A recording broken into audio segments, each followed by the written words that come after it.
जय जय श्रीराम. रामकृष्ण हरी.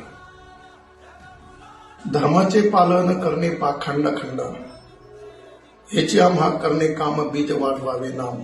सकल हिंदू समाजाला आमची ही कळकळीची विनंती आहे. राजकारण हा आमचा विषय नाही, समाजकारण हा आमचा विषय नाही. आमचा विषय आहे धर्मकारण. आणि जर आमच्या धर्मावर संकट येत असेल तर ते धर्मावर आलेलं संकट आम्ही सहन करणार नाही. प्रभू रामचंद्रांना देव न मानणारी माणसं आम्हाला नकोत. साधूचा अपमान करणारी माणसं आम्हाला नकोत.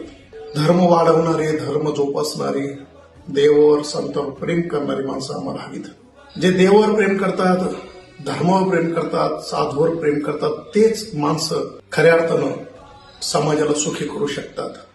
ते संत वचनाप्रमाणे जगतात, वागतात.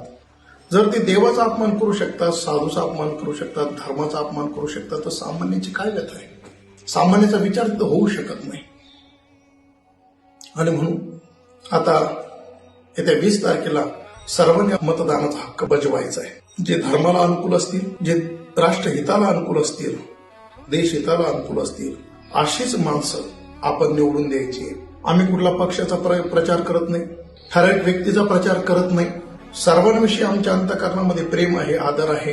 व्यक्तीचा आम्ही दोष करत नाही, वृत्तीचा द्वेष करतोय.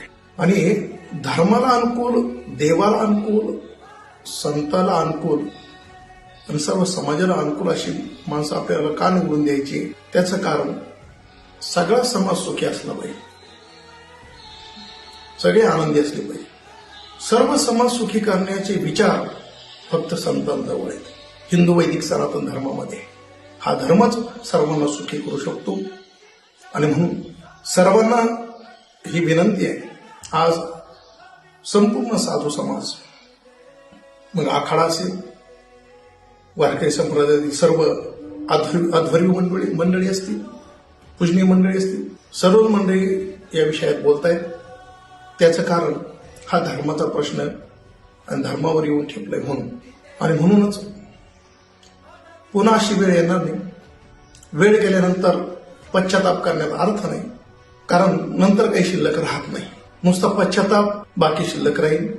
छत्रपती शिवाजी महाराज, हिंदू हृदय सम्राट, महाराजांनी हे स्वराज्य स्थापन केलं. 18 पगड जातीला बरोबर घेऊन सर्वांचं सहकार्य घेतलं. परंतु स्वराज्य स्थापन करत असताना आपली मंडळी आडवी चालली. आपल्या अनेक मंडळींनी दगा दिला. म्हणून स्वराज्य स्थापन करत असताना महाराजांना अतिशय त्रास झाला, वेदना झाल्या. आज महाराज आपल्यात नाही, परंतु महाराजांचे विचार आपल्यामध्ये. आणि पुन्हा अशी गोष्ट घडू नये म्हणून सर्वांना ही मनापासून विनंती आहे की जे धर्माला अनुकूल आहे अशीच मंडळी या सत्तेवर असावी. देव न मानणारे, साधूचा अपमान करणारे, धर्म न मानणारे हे माणसं समाजाला हानिकारक आहे. म्हणून आपण सर्व समाज विवेकी आहे.